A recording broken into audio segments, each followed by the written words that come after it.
nongeye mbashimira mwebwe mwese mudahwema kudukurikirana umunsi ku munsi.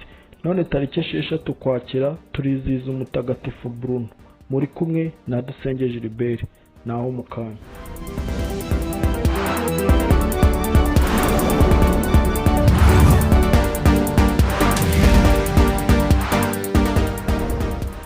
Nkuko nari mbibabwiye, none turizihiza umutagatifu Bruno.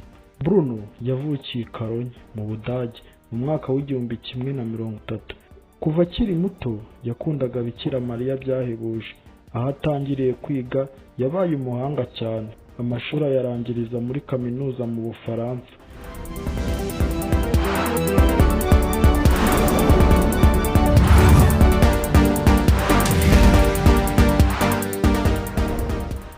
Yabarwaga mu bahanga baminuje bari mu gihugu.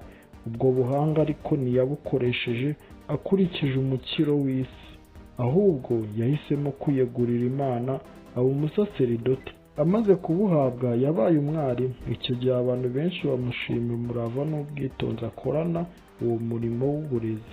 Hashize igihe yigisha, yatorewe kuba umuyobozi mukuru wa kaminuza y'i Reims.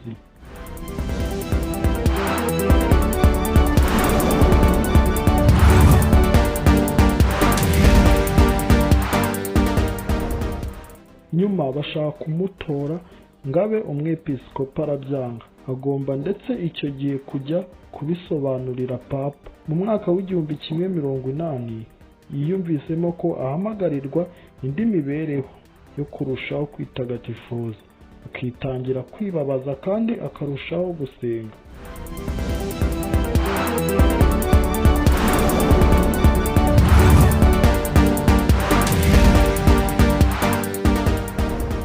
Kuva ubwo Bruno areka indi mirimo yindi yakoraga, maze ajyana na bamwe mu bigishwa be bajya kwibera hafi y'ahitwa Molesme. Bukeye bimukira mu kibaya cya Chartreuse.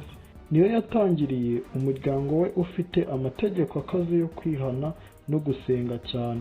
Hashize igihe umuryango umaze gukomera, mu mwaka w'1188 Papa Urbano wa kabiri yamutumyeho ngo aze i Roma kumufasha imirimo imwe n'imwe yihutirwa.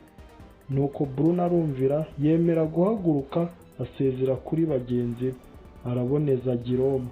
Monasteri yubakishije aho i Chartreuse na n'ubu iracyariho. Nyuma y'imyaka 4 ari i Roma, yahawe uruhushya rwo guhagarika imirimo yakoraga, yongera kujya gushinga ikindi kigo cy'abamonaki mu majyepfo y'Ubutaliyani. Bruno yari umuntu w'intungane muri byose, agakundana bose kubera ahanini kwitangira bagenzi be. Ababumenye bavuze ko yahoraga anezerewe, akavugana ubwitonzi kandi akaba umunyampuhwe.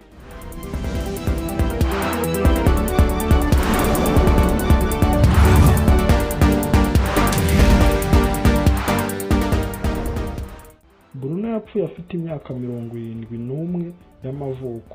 Agwa muri monasteri ye y'i Carubra mu Butaliyani.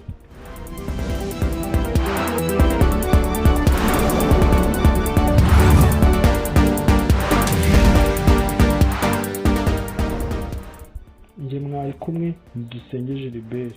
Bonaho no kwifuriza abagize bazina babo batagatifu kugira umunsi mwiza. Naho ubutaha. Amahoro y'Imana akomeza abane nawe.